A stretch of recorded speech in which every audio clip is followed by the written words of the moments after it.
বাজেটে অতি ধনী সম্পদে সারচার্জ বাড়ছে ৫%। বাড়ছে না ব্যক্তির করমুক্ত আয়ের সীমা।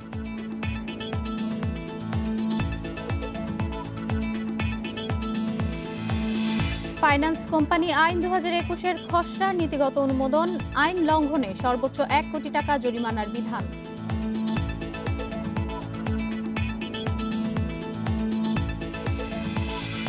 বারো কেজি এলপিজি সিলিন্ডারের দাম কমে ৮৪২ টাকা। মঙ্গলবার থেকে নতুন দাম কার্যকর।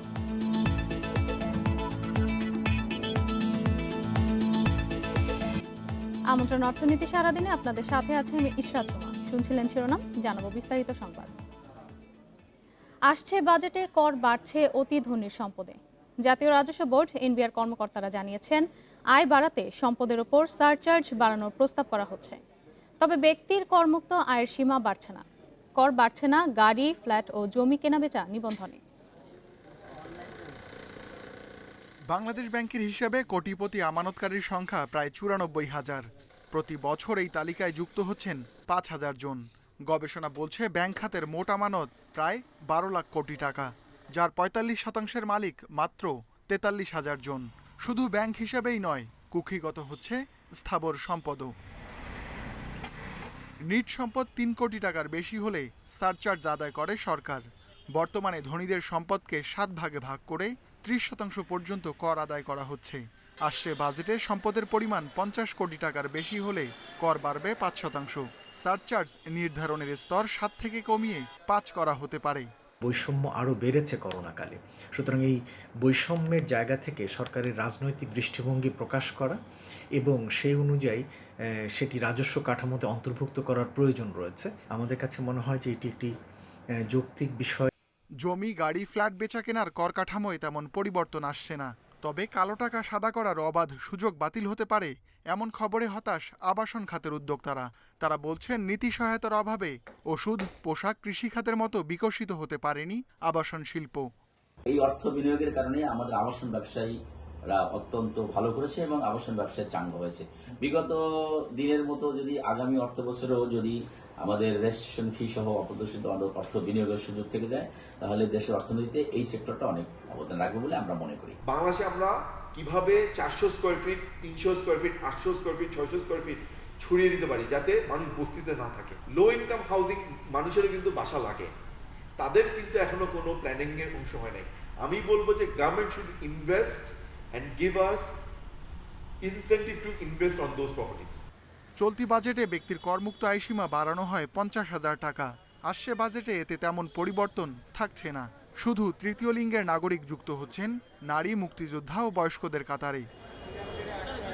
Ruhul Amin, independent News, Dhaka. এ বিষয়ে বিস্তারিত আলোচনা করতে আমাদের সাথে যুক্ত আছেন জাতীয় রাজস্ব বোর্ডের সাবেক চেয়ারম্যান আব্দুল মজিদ। জনাব আব্দুল মজিদ, আপনাকে স্বাগত জানাচ্ছি আমাদের সংবাদে। রাজস্ব আদায় বাড়াতে ধনীদের সম্পদের উপর কর বৃদ্ধি করা হচ্ছে এবারের বাজেটে। বিষয়টি কিভাবে দেখছেন এবং অর্থনীতিতে কি প্রভাব পড়বে? দেখুন, আমাদের অর্থনীতিতে এটা খুব স্পষ্ট যে বৈষম্য, ধনী দরিদ্রের বৈষম্য বেশ বেড়ে গিয়েছে। এমনকি এশিয়ার ভিতরে নাকি খুব দ্রুত ধনী হওয়ার দেশের তালিকায় বাংলাদেশ এসে গেছে। সুতরাং আমাদের সম্পদ কর নেই, আমাদের অনেক কিছু ক্ষেত্রে দেখভালের বা নিয়মতান্ত্রিক অবস্থায় আনার প্রয়োজনীয়তাটা বেশ কিছুদিন ধরেই আছে। তো সুতরাং যাদের আয়ের সম্পদ বেশি হবে তাদের উপরে কর, সম্পদ কর বা সম্পদ কর তো যেহেতু আমাদের নাই, সেহেতু একটা বিকল্প হিসেবে মূলত সারচার্জ হিসেবে এটা করার কথা, এটা চিন্তা ভাবনা, এটা বহুদিন থেকেই আছে এবং এটা ক্রমান্বয়ে হবে। এছাড়াও আরো অন্য ধরনের নানান পদক্ষেপে যেতে হবে, কেননা এই এত বৈষম্য থাকলে, ধনী দরিদ্রের বৈষম্য থাকলে সার্বিক দিক দিয়ে, কারণ আমাদের পর জিডিপি রেশিওকে কোনোভাবেই উপরে নিয়ে যাওয়া যাচ্ছে না, বরং আরো নিচে নেমে যাচ্ছে। এটার কারণটাই হচ্ছে যে এটা বিশাল অংশ, বিরাট অংশ যাদের কর দেওয়া উচিত তারা করের আওতায় আসছেন না বা কর দিচ্ছেন না, বা যারা দিচ্ছেন তারাও ন্যায্য পরিমাণ দিচ্ছেন না। এইগুলোর বাধার, এই অবস্থাগুলোর এর জন্যই কিন্তু এই ব্যবস্থায় যেতে হচ্ছে। দেশে এখন বর্তমানে যে পরিমাণ ধনী আছে এবং সম্প্রতি কিন্তু গবেষণায় দেখা গেছে যে করোনাকালেও বাংলাদেশের ধনীর সংখ্যা বাড়ছে। তা আপনার কি মনে হয় যে এতে করে রাজস্ব আদায় আসলে কতটুকু বাড়বে? না, এর সাথে রাজস্ব আদায় কতটা বাড়বে সেটা নির্ভর করবে তার দক্ষতার উপরে এবং যারা দিচ্ছেন তারা ঠিক মতন দেওয়ার উপরে আর কি। অবশ্যই কিছু বাড়বে, কিন্তু তার মানে এই না যে এইটা দিয়েই একমাত্র এইটার দ্বারাই আমাদের হঠাৎ করে হু হু করে রাজস্ব আয়ের মাত্রা বেড়ে যাবে। এটা হচ্ছে একটা প্রতিবিধানমূলক ব্যবস্থা, সমন্বয় করার একটা ব্যবস্থা। এই সমন্বয় সাধনের দ্বারা অন্যের এবং অনেকের এবং অর্থনীতির যদি একটি গতি প্রবাহ কিছুটা যদি শোষিত চলে যায়, কারণ একজনের যদি খুব অতিরিক্ত অর্থ থাকে তখন সে এমন ভাবে অপব্যয় অপচয় এবং অন্যদিকে চলে যায়, সে টাকা বিদেশে পাঠিয়েও থাকে, তা পাচার করে থাকে, তারপরে সে অন্যান্য সৎ এবং ভালো ভালো প্রতিষ্ঠানগুলোকে লবি করে সে বিভিন্ন প্রতিষ্ঠানগুলোকে সে ক্ষতিগ্রস্তও করতে পারে, করে থাকে। সুতরাং সেখানে একটা হ্রাস টেনে ধরা আসলে দরকার।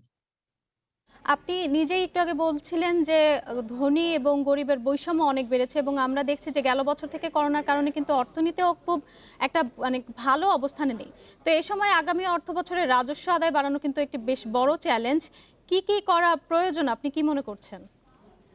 রাজস্ব আদায়ের প্রথমত যে উৎস সেটা হচ্ছে এই অর্থনীতি, যে অর্থনীতিতে আমদানি রপ্তানি থাকবে, বেগবান থাকবে, যে অর্থনীতিতে কেনাকাটা বেশি ভালো থাকবে, মানুষের আয় বাড়বে এবং আয় বাড়লেই আয়কর, কেনা বেচা হলে ভ্যাট এবং সেখানে যেখানে যখন দেখা যাচ্ছে যে অর্থনীতি ঠিক সেইভাবে সচল এবং সক্রিয় নেই, হতে সময় লাগবে, তখন এক্ষেত্রে দেখা যাচ্ছে যে হঠাৎ করে রেভিনিউ আর্নিং বাড়ানোর স্কোপ খুব কম।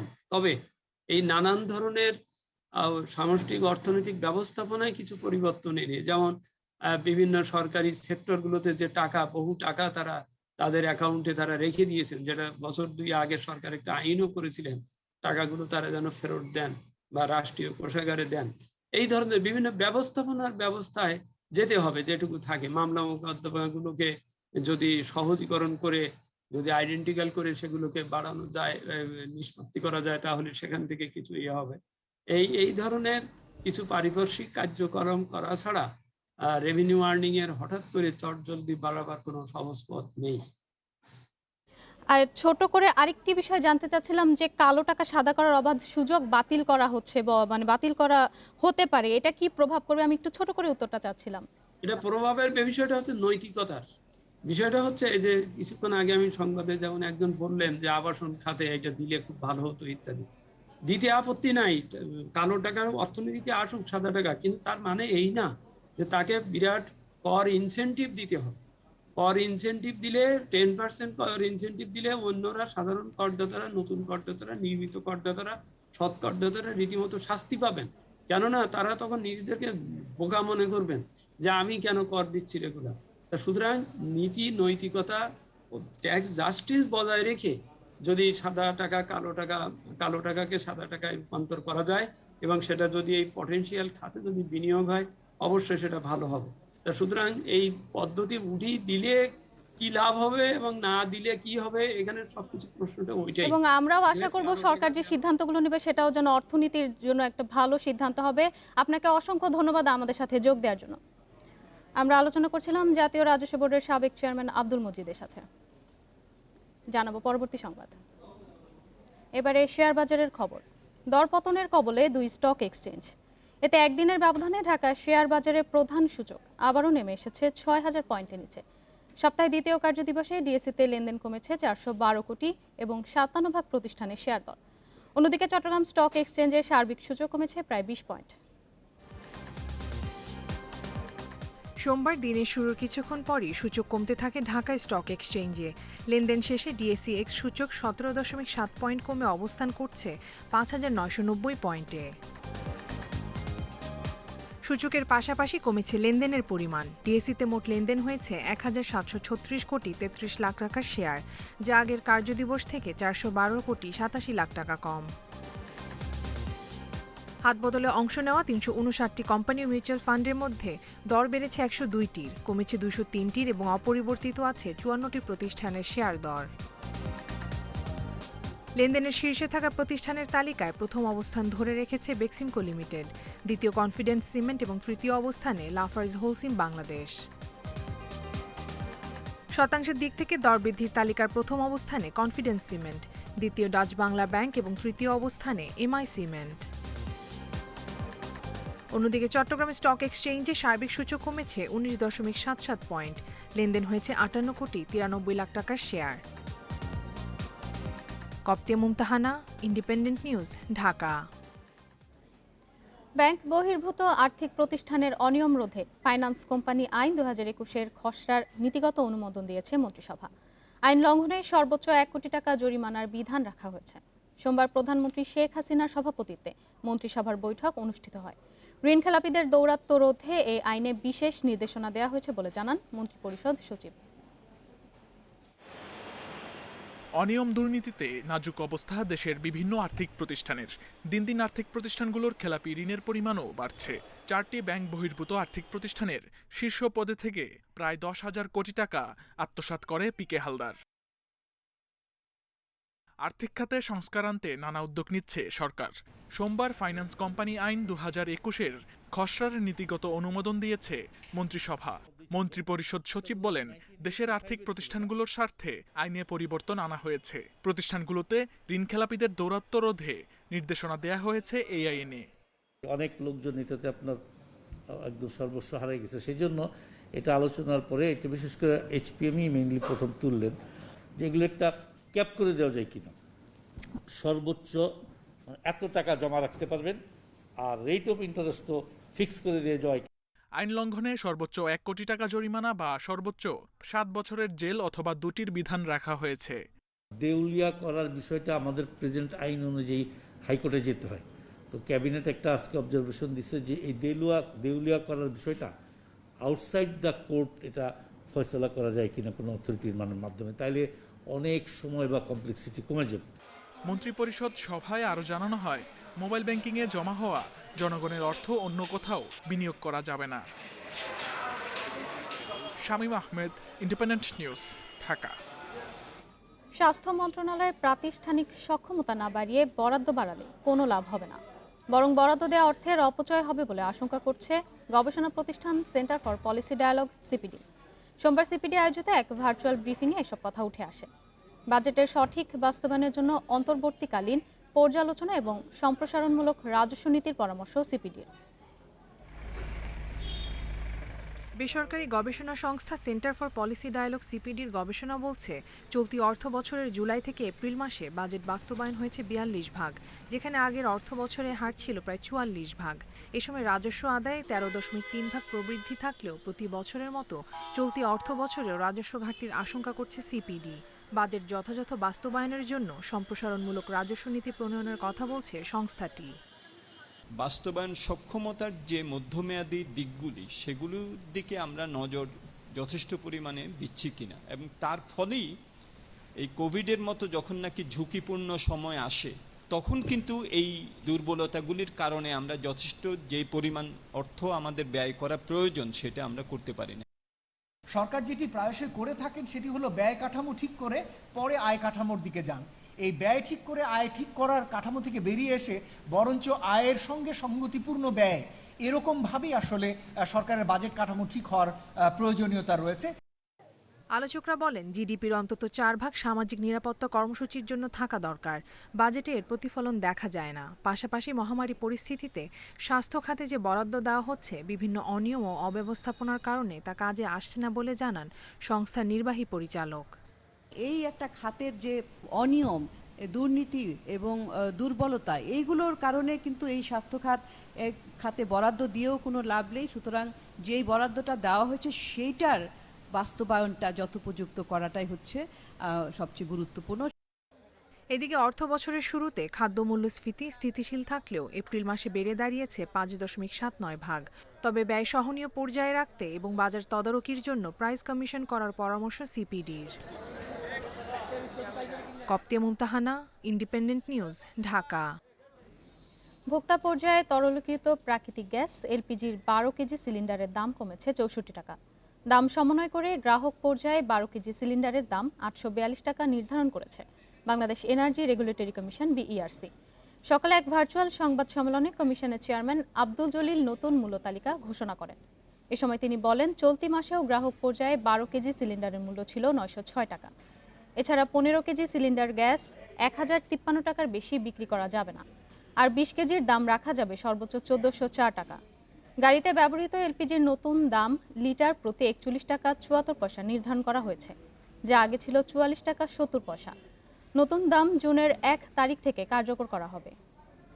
তিনটা কম্পোনেন্ট নিয়েই আমাদের প্রাইস অ্যাডজাস্টমেন্টটা হয় এবং তার ভিত্তিতে আমরা গত এপ্রিলে মে মাসের জন্য সৌদি কন্ট্রাক্ট প্রাইসের যে ঘোষণা, তার ভিত্তিতে আমরা জুন 2021-এ বাংলাদেশের এলপিজির মূল্য সমন্বয়ের বিজ্ঞপ্তিটি যেটি প্রস্তুত করা হয়েছে। প্রায় 2 মাস পর কক্সবাজার রুটে ফ্লাইট পরিচালনার অনুমতি দিয়েছে বেসামরিক বিমান চলাচল কর্তৃপক্ষ বেবিচক। মঙ্গলবার থেকে বিমান বাংলাদেশ এয়ারলাইন্সের 2টি সহ প্রতিদিন মোট 6টি ফ্লাইট পরিচালনা করা যাবে। এয়ারলাইন্সগুলোকে অবশ্যই স্বাস্থ্যবিধি মেনে চলতে হবে বলে জানায় বেবিচক। করোনা সতর্কতায় দেশে লকডাউনের কারণে প্রায় 2 মাস বন্ধ থাকে কক্সবাজার রুটের বিমান চলাচল। তবে এরই মধ্যে লকডাউন শিথিলতায় আবারও ফ্লাইট পরিচালনার অনুমতি দিয়েছে বেসামরিক বিমান চলাচল কর্তৃপক্ষ বেবিচক। অনুমতি দেয়ায় আপাতত সীমিত পরিসরে দিনে 2টি করে ফ্লাইট পরিচালনা করতে পারবে এয়ারলাইন্স কোম্পানিগুলো। তবে যাত্রী চাহিদা থাকলে ফ্লাইট সংখ্যা বাড়ানোর দাবি তাদের। প্রতিদিন 8টা করে ফ্লাইট চালিয়েছি কক্সবাজারের জন্য, এখন সেখানে প্রতিদিন 2টো। এই হিসাবে তো অনেক কম, বাট লোকসানের বিষয়টা তো দেখবি, মানে ওই হিসাবগুলো তো আমরা লোকসান তো অবশ্যই লোকসানই আছি। শুরুতে হয়তো প্যাসেঞ্জার কম থাকতে পারে, ধারাবাহিকভাবে ফ্লাইট করে যখন স্থিতিশীল হবে এবং স্বাস্থ্য সতর্কতামূলক ব্যবস্থাগুলো যখন আমাদের আসলে আমরা পরিপালন করব, আমি বলবো আমাদের বিশ্বাস প্যাসেঞ্জার উইল ইনক্রিজ। ফ্লাইট পরিচালনার অনুমতি দেয়া হলেও অবশ্যই স্বাস্থ্যবিধি মেনে চলতে হবে বলে জানান বিমানবন্দরের পরিচালক। বিভিন্ন রিকোয়ারমেন্টের কারণে সিভিল এভিয়েশন কর্তৃপক্ষ কক্সবাজারের ফ্লাইটগুলি আবার পরিচালনা করার সিদ্ধান্ত নিয়েছে। তো কালকে থেকে ফ্লাইটগুলি শুরু হবে এবং স্বাস্থ্যবিধি মেনেই অন্যান্য গন্তব্যস্থলের ফ্লাইটের মতো এখানকার কক্সবাজার ফ্লাইটেও ওই স্বাস্থ্যবিধি মেনটেন করেই পরিচালিত করতে হবে। স্বাভাবিক সময়ে সরকারি বেসরকারি এয়ারলাইন্সগুলো কক্সবাজার রুটে দিনে 20-এর অধিক ফ্লাইট পরিচালনা করলেও করোনা সতর্কতায় এ সংখ্যা কমিয়ে 6টি নির্ধারণ করা হয়েছে। Sohel Rana, independent News, Dhaka. পাহাড়ের বুনো ফল রসকো, সিঁদুরে লাল রঙের ফলটি আরও নানা নামে পরিচিত স্থানীয়ভাবে, তবে দেশের অন্যান্য এলাকায় এখনও অপরিচিত। আঙ্গুরের মতো দেখতে ফলটির চাষ দিন দিন লাভজনক হয়ে উঠছে রাঙামাটিতে। এই ফল নিয়ে গবেষণা করে চাষ বাড়ানোর কথা ভাবছে কৃষি বিভাগ। পার্বত্য চট্টগ্রামে বড় বড় গাছ বেয়ে ওঠা লতা চোখে পড়ে হরহামেশাই। গাছের কোনো ক্ষতি না করেই বছরের পর বছর বেঁচে থাকে লতাটি। এর গায়ে যখন ফল পাকতে শুরু করে তখন পুরো গাছ রঙিন হয়ে ওঠে। দেখতে আঙুরের মতো, তবে আকারে বড় ফলটি রসকো নামে পরিচিত পাহাড়ের মানুষের কাছে। একসময় এই ফলের কদর না থাকলেও বর্তমানে আগ্রহ বেড়েছে মানুষের। সামান্য টক মিষ্টি স্বাদের এই ফলটির স্থানীয়ভাবে চাহিদা বেশ। একটি রসকো লতা থেকে বছরে আয় করা যায় 20,000 থেকে 1 লাখ টাকা। প্রথমবারে অল্প কিছু পাওয়া যায়, এরপরে 30,000-এর উপরে বিক্রি হয়। রসকলতায় ফুল আসে নভেম্বর থেকে ডিসেম্বর মাসে, ফুল থেকে ফলে পরিণত হয় এপ্রিল থেকে মে মাসে।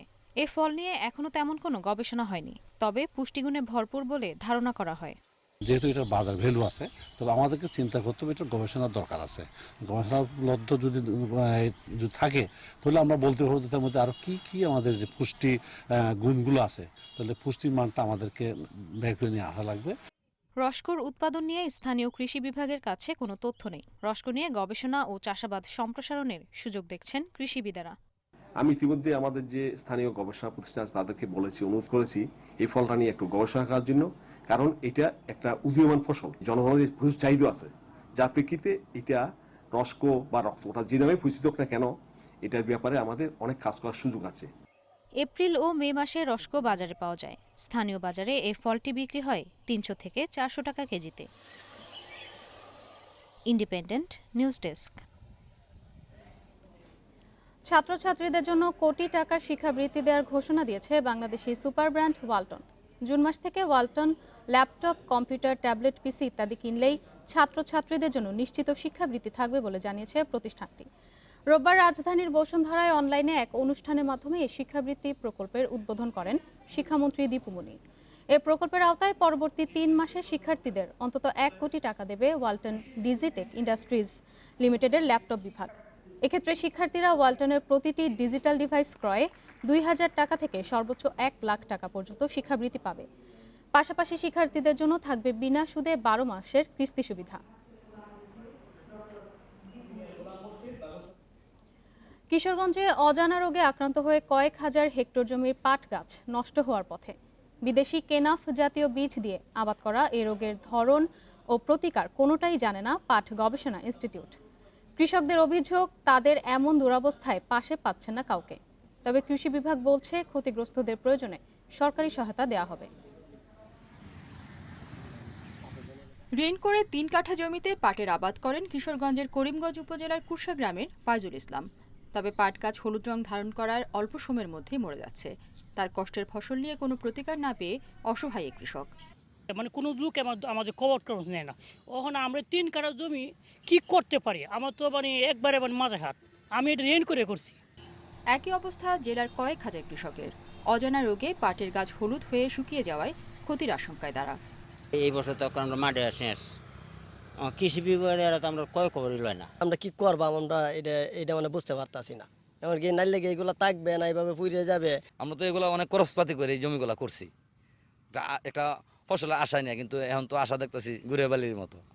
অভিযোগ অস্বীকার করে কৃষকদের সাধ্যমতো পরামর্শ দেওয়া হচ্ছে বলে জানিয়েছে কৃষি বিভাগ।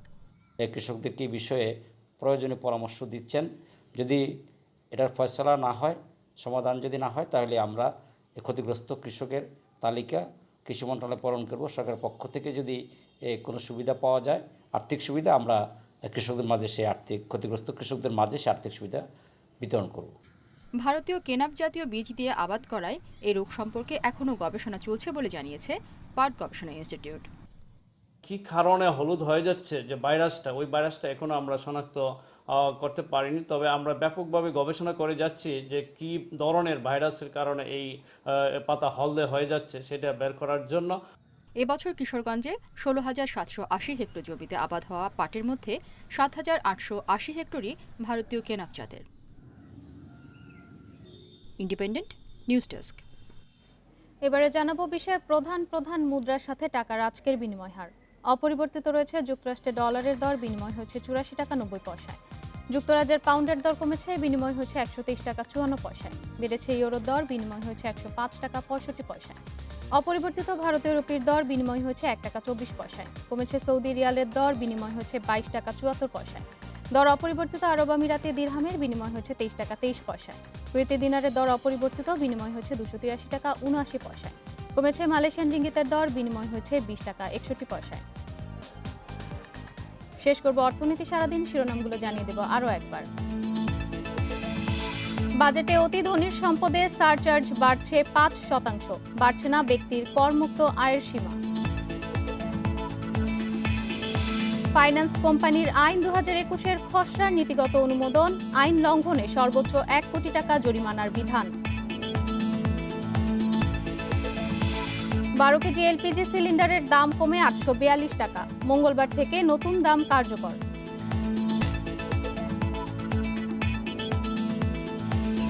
এ ছিল আজকের অর্থনীতি সারাদিনে। আমন্ত্রণ আমাদের পরবর্তী আয়োজনে।